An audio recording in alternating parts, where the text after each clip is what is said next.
What's up, guys? Welcome to the Honest Tattooer podcast. We're a podcast about just tattooing, all for tattoo artists, tattoo enthusiasts, and everybody that just loves tattooing as much as we do. So this week, John Mesa and Matt Triano. Hey.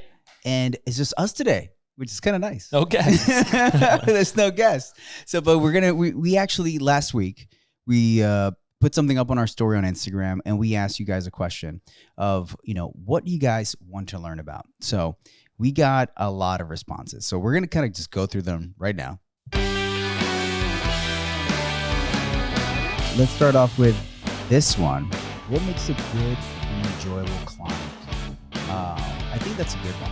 Yeah, that was a good one. So from my experience, a good and enjoyable client is someone who is present in the moment of getting tattooed.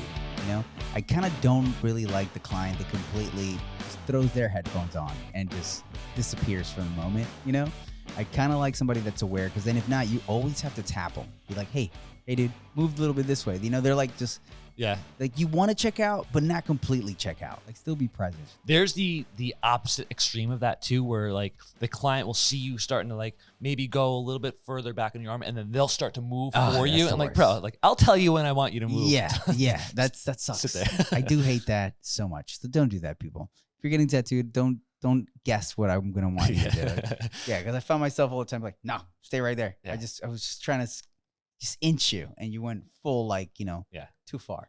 Man, I like talking to my clients. I enjoy having a little conversation with my clients, especially if we find some kind of mutual interests. Yeah, if they're cool. If they're cool, or if you're just down to share a little bit about what you do. I feel like, man, I've had some great stories from just clients telling me about, their job, especially like police officers, firemen, like, like people that do crazy jobs that you're like, dude, you did what? You saw what? Yeah. Like, you're like, dude, you got to call people in the shop. You're like, hey, listen to this guy's story. It's fucking nuts. I feel like that's always, something that's good. And just like today, for example, I was tattooing this guy, first time ever tattooing him. And, I fucking got some shit going on in my life. I was like, hey, dude, you ever experienced this? And we shared a little bit of each other's lives and experience. Yeah. Isn't it funny that it's a common thing that people like, oh, getting tattoo is my therapy session, but sometimes it's the therapy session for the tattoo artist too. Sure, dude. For sure. Like, if something's on my mind, dude, I'm going to who better than just this stranger that's going to sit with me for hours today? Like, let's talk about this shit. Let me see where you're at, what your mind's at about this stuff. Cause man, life is crazy for everybody, including us. Yeah, so for sure. Another thing I like about a client is if they bring snacks. So always bring snacks. For you or for them? For both of us. That makes a very enjoyable client. Somebody that just brings stuff. And most of all, somebody that comes with a fucking solid attitude of like, this is what I came to do today. Yeah. I hate the client that's like, hey, dude, so it's like, what time do you think we're going to get done? Because I got to be somewhere at like 6:30. Yeah. Like, dude. Yeah. Even if you're going to get a small tattoo, maybe not. If you're going to get a decent sized tattoo, like, let that be your day. Yeah. Don't plan anything else. Don't plan to go out to dinner later at night. Just be like, I'm going to get tattooed today. I'm going to go home after this. Just chill out. Like, don't make other plans. Make your day. You're going to get tattooed that day. Yeah. I love the people that are like, I'm going to start this sleeve. And I'm going to go out with my friends. And then at the end of the day, they're like, I'm not going any fucking way, bro. I'm going home. I'm going to bed. I'm exhausted. I'm like, yeah, dude, what the hell do you think you're going to do? The last thing you want to do is rush your tattoo artist. Yeah. So that's just worst. Go in, be prepared to spend the day there, hang out. And if sometimes things happen, your tattoo process takes a little bit longer than expected, guys take a little break here and there. So you don't want to be at the end of the day, be like, oh man, I got to go, catch these drinks with my buddies. Like, how much longer? How much longer, man? Yeah. I got this date waiting for me. Yeah. Like, dude, come on. You plan a date tonight? You're crazy. Another thing that I think makes for a good tattoo client is somebody that's comes prepared to pay. Yes. Come prepared. Like before you come to your session, know how your tattoo artist likes to get paid. If you don't know, ask them. Yeah. They will happily tell you how they like to get paid. And if you are a tattooer, let that be known how you want to be paid. Yes. Tell your clients either, in an email during your consultation, whatever, be like, I accept cash. I accept, credit card, Zelle, whatever it is that you take, let them know so that there's no surprises the day of. Another thing that makes a good client to me is somebody that is very open-minded. You know, if you already like my work, trust that I'm going to do something that looks like my work, Right. and that it's going to have that same caliber of quality. Yeah. You know, so you know, don't be too nitpicky. Don't obsess about things that, you know, starting a sleeve. What color do you think this is going to be? Yeah. My dude, we're still lining, dude. Like, we're still lining. Like, this could, you know, I could come up with like a color, you know, mock up that day and then change my mind in 3 sessions later, you know, if we haven't started color yet, you know? So it's, don't marry anything yet, you know that this is a process of making art, and it will flow and it will change as time passes. So what I like to add is do your homework.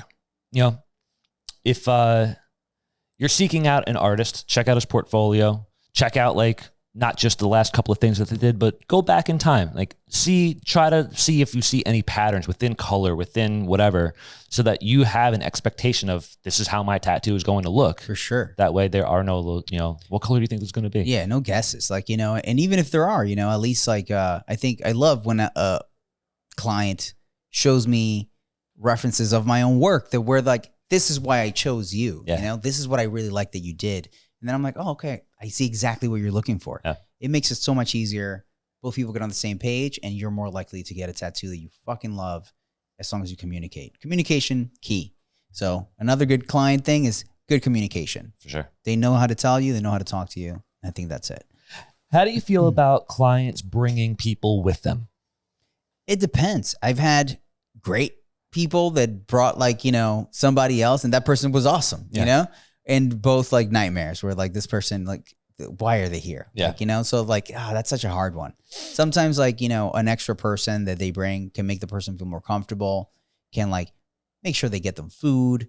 They like, you know, they're like, I'm going to go grab coffee for everybody. I'll be back in a second. And they're like, just cool. Yeah. You know, not overbearing at all. And then you also have like the person that comes along that is like the consultant.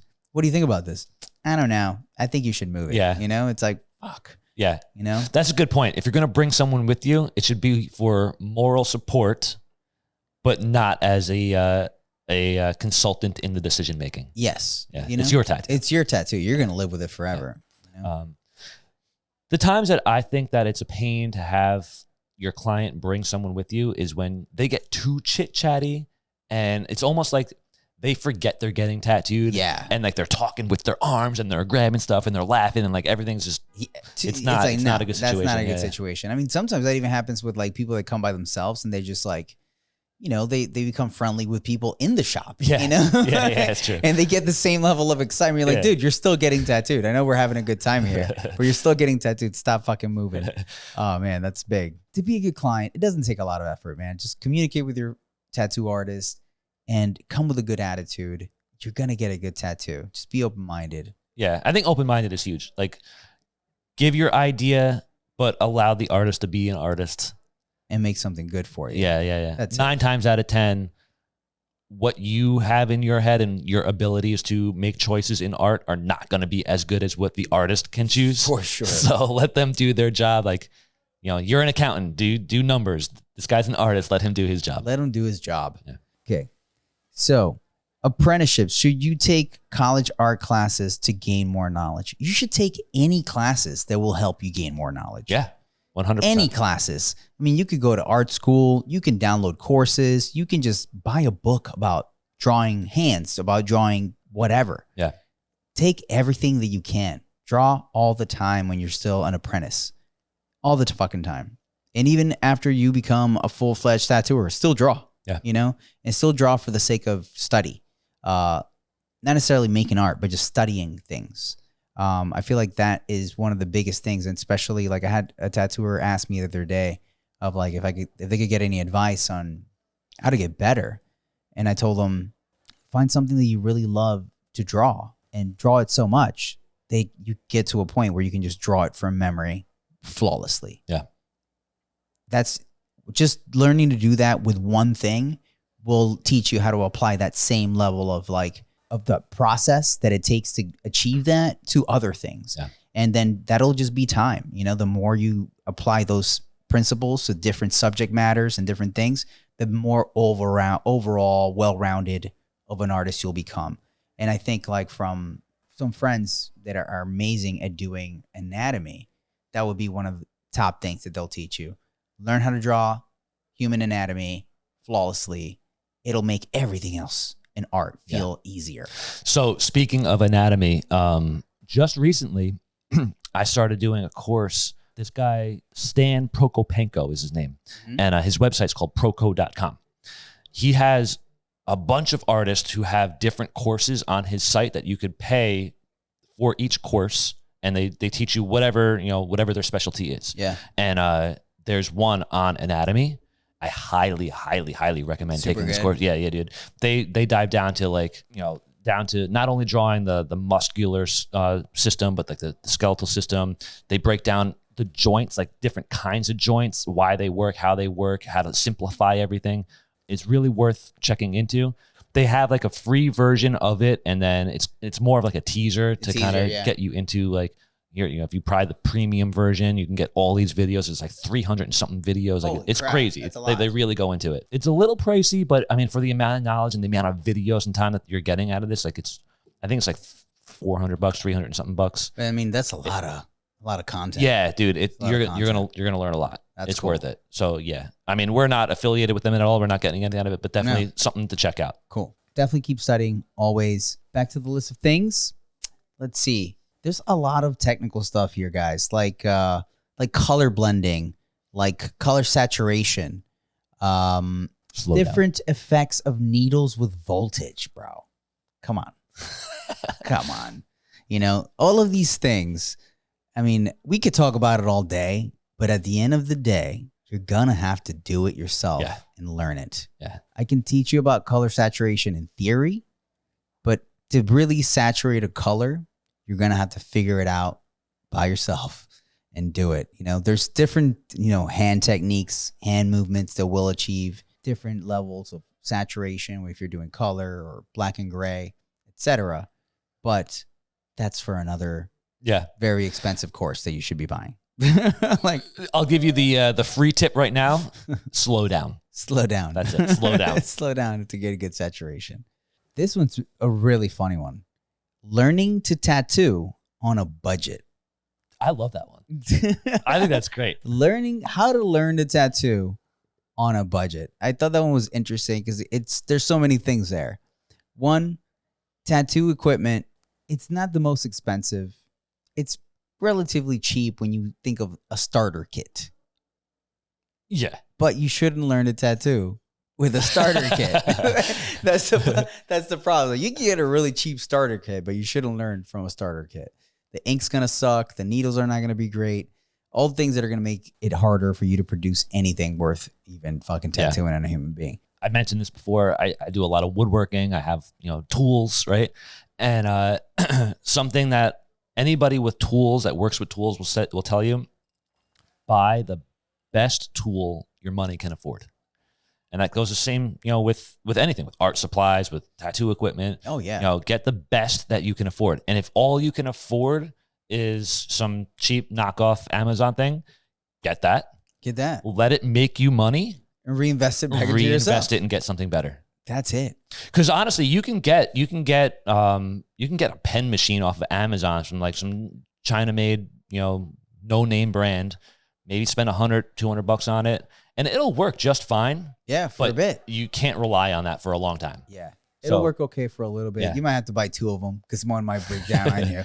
But it's definitely something that, like, man, I've used some like, back in the day when I first got like one of those like knockoff Swiss rotary machines. You remember they're like black, kind of like just long, skinny. Yeah. Man, I used like a knockoff version of that was like literally like $50 on eBay. Yeah. For at least a year and a half, 2 years before it started actually crapping on me. So it's like you can get a lot out of a machine. It's not the machine, it's the person. Yeah. So oh yeah, for 100%. Dude. Like it's the person that makes it work. I've seen people use all sorts of machines, but if they're talented, they'll make it fucking work. A good artist can make a crappy machine look like they know what they're doing with it. Shout out to Josh Herman. He was the one that actually made me realize that you don't need to spend a lot of money on a machine to get some quality work out of it. Because for a while he was posting his awesome I don't know if you follow him, but he's got like these kind of really like 3-dimensional, new school, glossy looking, cartoony tattoos, right? Yes. And they're saturated like all hell. They're really, really well done. And at one point, he was like, "Oh, just to let you know, this is the machine I've been using." And he put up a screenshot of like some I forgot the name of it, but it's like some Amazon knockoff machine, yeah. $100 machine. And I bought it. I bought that machine, and like, it was pretty freaking good. You're like, this is pretty good. Yeah. And after that, I bought 2 more machines that were knockoffs of Dan Cuban Sidewinders. Yeah. Dude, they lined just as good. They were just as good. And so, like, you could spend $800 on a Sidewinder from Cuban himself, or you can spend $100 on a knockoff. You know, they'll line just as well. You're not going to get the quality control out of the Amazon machine. Yeah, for You're sure. not going to get the longevity out of it. But, you know, if you're really on a budget and you want to get started, you know, that's something to consider. Yeah. Doesn't matter if you have real Jordans or knockoffs. It matters if you can dunk or not. That's all that it is. So let's see what else we got here. Application. Converting certain art into tattoos. I think I like this one. Okay. So converting certain art into tattoos. The main thing that I think that you can do, there's a lot of art out there that maybe seems like it shouldn't be a tattoo, but by almost like creating something that's as simple as like a screen print on something that could go on a shirt as a screen print where it's like 3-4 colors. Mhm. If you can break something down into that as far as in either in value or in color, you can make it a tattoo. Yeah. That's cool. You know, Basically, you're taking all of those like subtle halftones, if you will, yeah. and kind of like making it more chunky. Yes. So everything, you know, just it should look graphic. A good tattoo should have a nice, strong graphic quality about it, where you can clearly see where the darks are, where the lights are. It should be simple to the eye, and then once you see it all together, it will look complex, you know? It's like seeing, you know, like a screen print on a shirt where it's like, oh man, that thing looks crazy. And you realize there's only like a few colors on there. Yeah. It's just the way that they're laid out. So like being able to turn any piece of art into something that's simple enough that it's tattooable is what let you create something that doesn't seem like it's possible into a nice solid tattoo. And that's going to take a little bit of Photoshop expertise, knowing how to manipulate values and tones in an image to really boost certain colors, get rid of like certain subtleties that wouldn't really translate into a tattoo, and make the contrast strong. And you be able to turn that into a nice, simple, good looking tattoo. Yeah. And if you can't, just practice. Yeah. That'll work. As much as I want to say that you need an outline on every tattoo, I don't know if you really do, as long as the contrast is there. Correct. Yeah. Yeah. Like, you know, as long as you have, you know, you can create a soft line by just really good contrast, Yeah. you know, and it'll work. You don't need a hard line.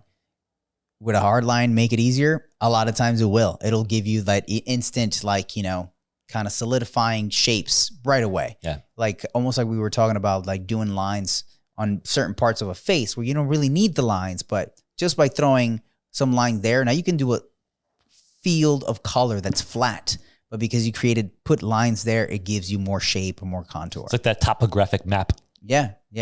Absolutely. Just helps. This one's a good one right here. How to deal with the so-called imposter syndrome, if y'all ever had it. Fuck yeah. Absolutely. Man. I think we Fuck all had yeah, that. dude. Everybody's felt that. If you're a tattooer, if you've never had that, you haven't been in the fucking right circles, man. Yeah. Yeah. That's Like, 100% right. You gotta feel that at least one time in your career. Like the imposter syndrome, if you don't know what that means, it means when you're part of something and you feel like you don't belong there. Something inside of you tells you like, what am I doing here? Everybody here's better than me. Yeah. Everybody here's more talented. What am I even doing here? You know, that little feeling in the back of your mind when that ticks, dude, it fucking sucks. But you gotta get your mind out of there. You're not gonna, you know, it's like, think of like, you know, a rookie that for the first time got to play in his NBA game and he's playing against some fucking legend. You know, he's like, what the fuck am I doing here, dude? Yeah.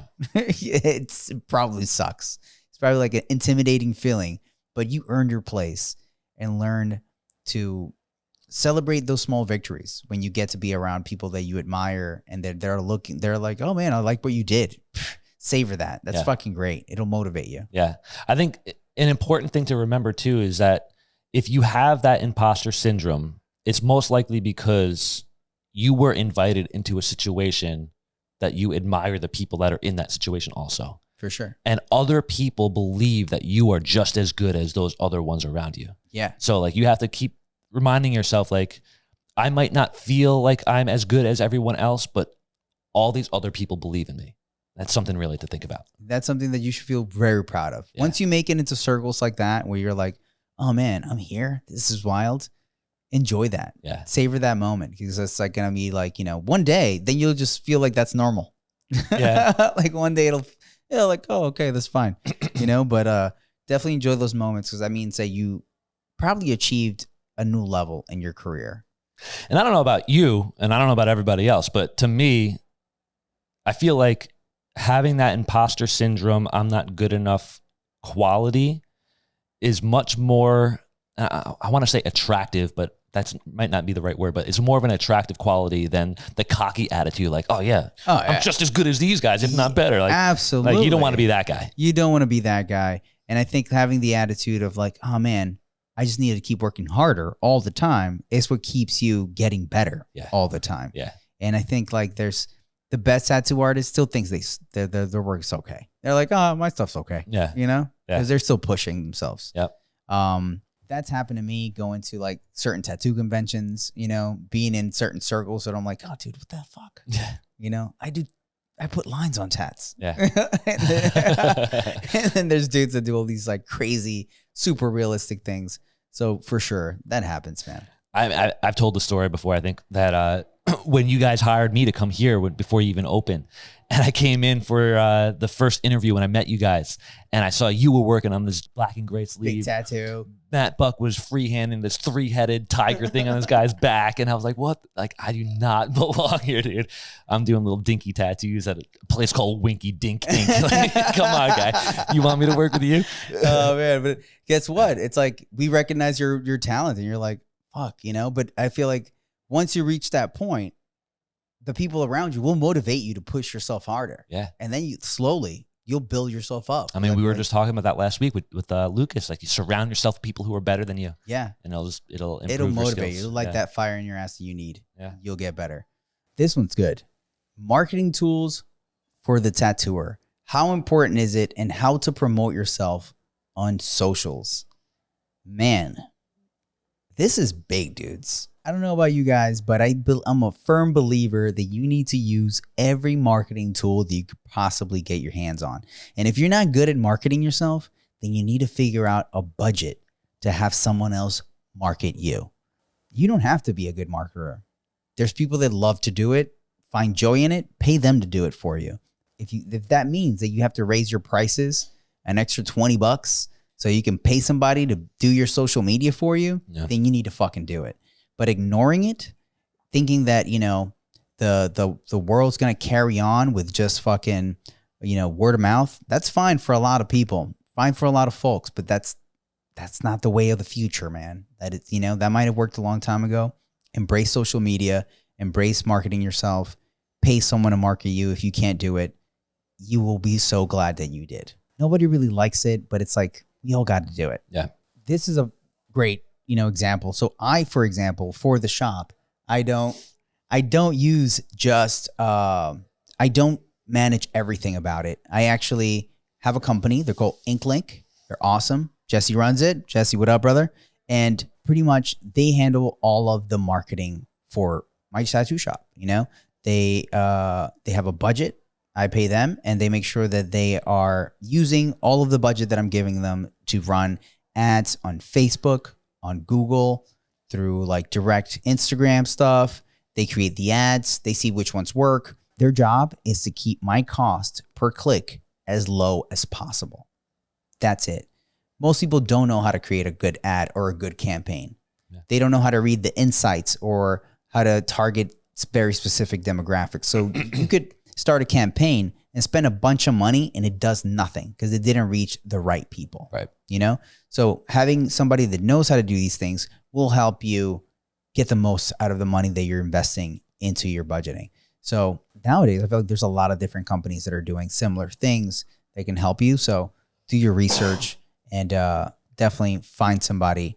I also work with someone else that creates Instagram content, TikTok content as well. And they create, reels for the shop. It's really hard to create great reels. Some people are really good at it and make it look easy, just like tattooing. But creating a great reel, something that's interesting, has a hook, has replayability, where people want to watch it over and over again, it's hard to master all the things that make that work. So investing into somebody to do that for you will help you a lot if you don't want to invest the time into learning to do it yourself. I think it's important to remember too that for some reason, tattooers have it in their mind that they have to wear every single hat. They have to tattoo. They have to market themselves. They have to do the emails. They have to do, whatever else. It doesn't have to be that way. No. Like, you're good at doing tattoos. Let that be your main focus and let the people who are good at marketing do the marketing for you. Yeah. Yeah. Unless you enjoy it. If you're like one of those people that, oh man, I love to dive into this stuff. Yeah. I mean, if you're good at it too. And if you're good at it, but not everybody is. No. And it's okay. You don't have to be good at it. You don't have to be good at it, man. That's what I'm saying. Like, you have resources out here and people that will help you succeed. And, in like anything, if you want to be successful, you're going to have to build a team. You're not going to win by yourself. Sorry to tell you guys. You're not going to win by yourself. Build a team. If you're great at tattooing, just fucking focus on tattooing. Yeah. And then invest a little bit of your earnings into getting somebody that can market you, somebody that can like brand you. All of these things will make you a better overall business. You're more than just a tattooer. You are a business on your own. Yeah. No, I think that's important because there's only so many hours in the day that you can be productive. Yeah. Right. And if you're focusing X amount of time on your tattoo work, X amount of time on your family, X amount of time on whatever, if you're doing too many things, they're all going to get sacrificed. Yeah. You're not going to be able to put 100% into everything. No. So pick and choose what it is that's most important to you. Obviously, if you have family, let that be the most important thing. If you want to be, the most amazing tattooer that everybody knows, do fucking good tattoos. Yeah. If you have to rely on somebody else to do the marketing for you, because that stuff takes time. Yeah. Let them do that for you. The one thing about marketing tools for a tattooer is that they are very important. If you're not taking care of that part of your business, you're setting yourself short. You're selling yourself short like heavily because, you need to aggressively out there, not like being mean, but like aggressively push your work out there all the time. People need to know who you are. Especially now with the amount of tattooers and the amount of people looking to get tattooed, like you really, really have to stand out. Yeah. Yeah. And it's crazy. Not necessarily the most formidable, talented tattooers are the ones that are getting all the attention, are the ones that are market themselves best. Yeah. So don't sleep on marketing yourself. Oh, this is another good one. How do you stay creative while doing custom pieces every day? Honestly, the client lets me be creative. Yeah, 100%. That is it. Just listen to your client. They come with ideas and you got to try to make their ideas come alive, If I had to come up with all of the tattoo designs by myself, I would never be able to do it. I know. Never be able to do it. Never, dude. Yeah. I draw the same shit over and over and over. I did a tattoo last week of a rat hugging a tooth. I would never think of doing that myself. But this girl, she gave me the idea. She was like, I want a rat. If you want to throw some other elements. So I kind of like, maybe throw a tooth, and she listed a couple other things. I was like, all right, cool. I'll run with that. But like, I would never put a rat and a tooth together. In my mind, like that would. You're like, what? Why would I do that? Yeah. Yeah. But yeah, the clients are the ones that give you the really cool ideas, and it's your job to make it look really, really cool. For sure. I also, to stay creative, I try to look outside of tattoo art. Look outside. Just look at art. Don't look at just tattoo art. Yeah. Look at amazing illustrators, painters, sculptors. Like there's so much cool shit in art out there that's not tattooy shit. And that will help you stay creative because then you'll be able to see things that maybe you can bring something that's completely outside of tattooing and be able to make it tattooable. And now you created something new for tattooing. I've seen it happen where people just apply something that wasn't fine art somehow, and they figure out a way to make it tattooable. Yeah. And then it's like, boom, they just struck gold. Yeah. Nobody else is doing that. I mean, even if it's not art, just have your Instagram feed or whatever it is that you scroll through the day, other things besides tattoos. You know, you'll find things that are pretty interesting. Like even if like John, you're into fitness or you're into fashion too. Like you might find like someone wearing like a really cool outfit and there might be a pattern on that outfit. They're like, oh man, I can make that into a really cool design. Patterns, colors, schemes, like all the time. I use fashion for color schemes all the time. Like, oh, look, these colors look so cool together. Yeah. That'll be a cool tattoo. So that always helps a lot. I feel like that could get dicey too though. Did you see the thing that Nikki Simpson posted? She saw a numbing cream ad and she posted like how distasteful this is and how terrible it is for this brand to represent the tattoo community in this way. And the ad was a girl getting her ass tattooed, laying across a guy's lap, making out with another girl. Get out of here. Yo. Oh my God, that's insane, dude. So like, be careful how you market here. Don't do so. Like the tattoo industry is pretty wild, but it's still a business. You got to, conduct yourself professionally. Yeah. Oh my God, that sounds insane. Oh, here's one. What makes a good trad tattoo? People need to learn and stop shitting on it. Man, I couldn't agree more, because doing a great trad tattoo is one of the hardest fucking things ever, dude. It's one of those things that you don't realize how difficult it is until you do it. You fuck it up and you're like, why? I did the same thing. Doesn't look like it. Oh man, doing a solid traditional tattoo, it's so hard because it's all about not overdoing it. Yeah.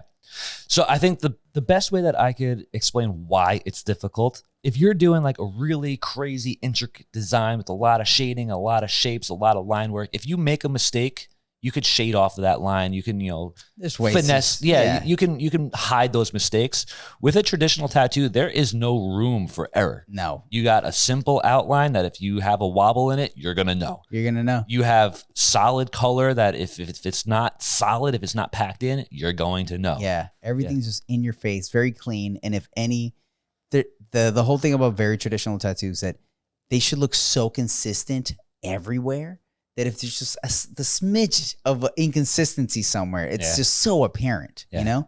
If you shaded something a little bit too far, then you got to make sure that you do that everywhere. So that's like the same balance, the same harmony everywhere. It's super fucking hard. Like, shout out to Midwest Phil, who does some of the cleanest fucking traddy tattoos. And freehands them all. Yeah, it's fucking insane, dude. Midwest Phil, look at that guy's tattoos. You're going to blow, mine will be blown. You'll be like, fuck, dude, it's so fucking clean. How? That guy's a machine. One of the rules that I like to think of, I mean, I don't do trad tattoos anymore, but when I did, the rule of thirds. Yeah. 1/3 black, 1/3 color, 1/3 skin tone. Very, very direct. And it's so easy to fuck it up. So direct. So easy to fuck up. So, oh yeah, this one's good. A client's how to accept pricing from your artist and how to price your tattoo. Man, it's one of those things. Like, as a client, if you go get tattooed by someone and it's out of your budget, just be polite and just walk away. You know, or save for it. Yeah, or save for it if that's what you want to do. But like, if you can't afford it, don't say, well, can you do it cheaper for me? Because why would they do that? Yeah. Then it just makes you look bad. Or ask that person, hey, can you recommend anybody else? They could maybe do this within my budget. Yeah. Most likely they'll be able to tell you, But, if someone's charging a certain amount, it's because that's what their clients are paying. So why would they give you a cheaper price? Yeah. At any kind, for what? Because you have the best idea ever. So does everybody. How to price tattoos, man, it's so subjective to the person, the place, where they tattoo, where they're living. Yeah, I think location is probably the biggest factor in that. Location is huge. Because honestly, here in New York, I feel like even people doing not so great tattoos are still charging a lot. New York City tattoos. Yeah. New York City prices. You know, it's the rent's really high. You know, a lot of things cost a lot of money here, so people charge more. Yeah. You know, it's just kind of the way it works.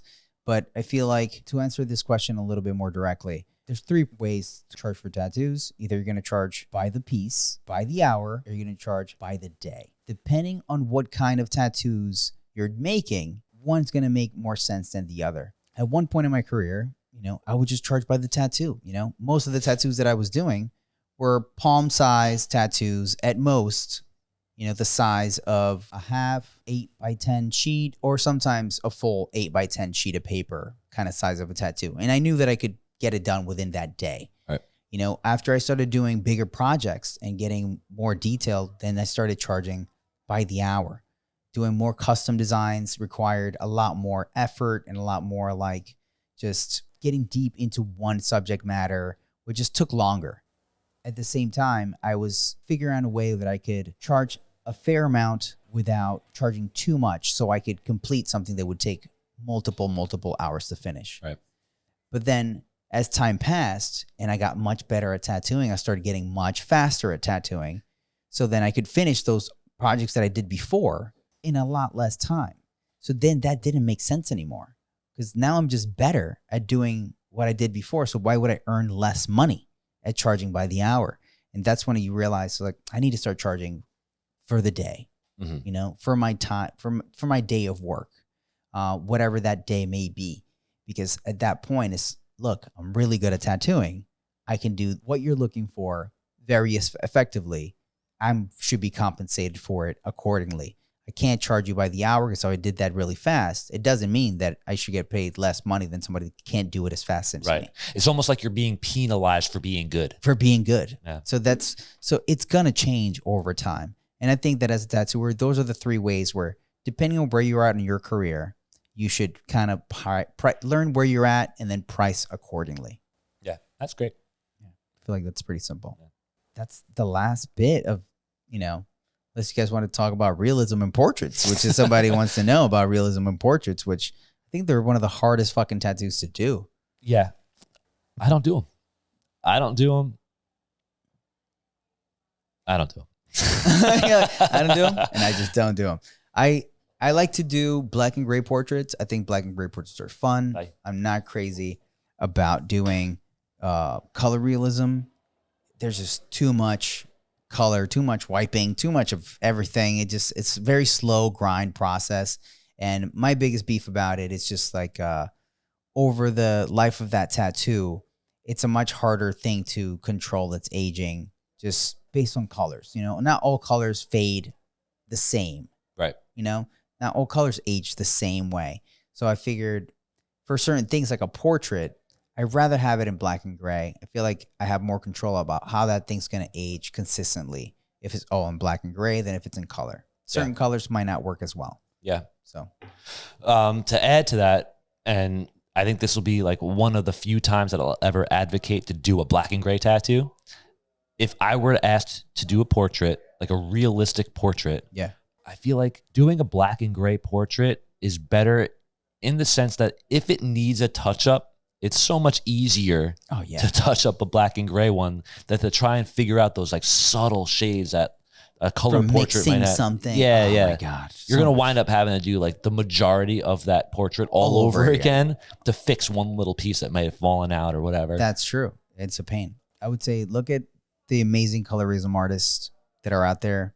They're doing incredible stuff. Yeah. How they do it, it's fucking mind blowing. Yeah. You know, a good color portrait or even a black and gray portrait when there's a lot of contrast. Yeah. There's some people who are still learning, which you can't fault them for, you know, testing out the waters, that everything is one tone. And it might be because the photo reference that they're looking at is pretty washed out, you know, might be a little blurry or whatever. So they're doing what they're looking at. Yeah. A good quality portrait artist can exaggerate that. Yes. And they can take that washed out photo and add the contrasts in their mind, or maybe even Photoshop it and you know, make it look better. Yeah. And, you know, really pump it up and, make a good tattoo out of it. It's kind of like, like that question of how do you make things that aren't tattooable? Right. You have to learn how to manipulate it. And if you know what you're looking at, then you're able to really push it more. Yeah. If you understand, like, especially with like portraits, if you know anatomy better and you're like, oh man, this should be a little bit darker right there to really, make these features pop, you'll be able to make better choices and make better tattoos, especially if they're realism or portraits. Man, knowing the face anatomy will let you to like, oh, that like little bit of shadow is not there, but I know it should be there. Yeah. And color too. Like there's a lot of times that you'll see, not just tattoo artists, but even oil painters, like they'll add a pop of like a blue or a green in a face that is not in the photo, or maybe it is just like really subtle. It's so subtle. But they'll like really punch it in there and it works. And you're like, whoa, look at how bright and colorful this portrait is. It looks fucking awesome. And then you look at the photo reference and it's just like washed out. Yeah. Yeah. So knowing where to add those colors and how to really punch it and make it work, like that'll really help you too. Absolutely. We got to get a nice color realism artist in here for you guys and really ask them all these freaking questions. It's like, fuck, doing a color portrait, breaking it down, fucking sounds so complex to me. Gives me a headache. Give me some fucking lines, dude. It's flat color. I love it. I think those are the questions, guys. I want to thank you guys for submitting these questions. Some of them are good. Try to stay away from like the such strong technical questions because we're not going to answer those, But anything that we can give you with any kind of theory or share our experiences and our knowledge, we're always down to talk to you guys. Feel free to send us a DM at any time if you have anything that you would like for us to talk about. Thank you so much for always supporting us and tuning in. And if you want to support us even more, make sure that you do sign up for our Patreon. We need an editor, guys. Matt's tired, bro. I'm so tired. Matt's fucking tired, dude. We need an editor. And if you're an editor and you just want to participate, send us a message as well. But we do want to hire an editor, and for that, it costs money. So, guys, support our Patreon, help us out, so we can keep putting good content out for you guys. Anything else to add? Yeah. So, inside the Patreon page too, like you're not just supporting us for the hell of supporting us. Like there is extra content in there that you're not getting in the video that you're watching right now. So there's exclusive content, and then maybe we'll do more of these like critiques or answer your questions that won't be in YouTube world. It'll be just exclusive for the Patreon supporters. Yeah, absolutely, guys. So without ado, thank you guys so much. Thanks for tuning in, and we'll see you next time. Bye.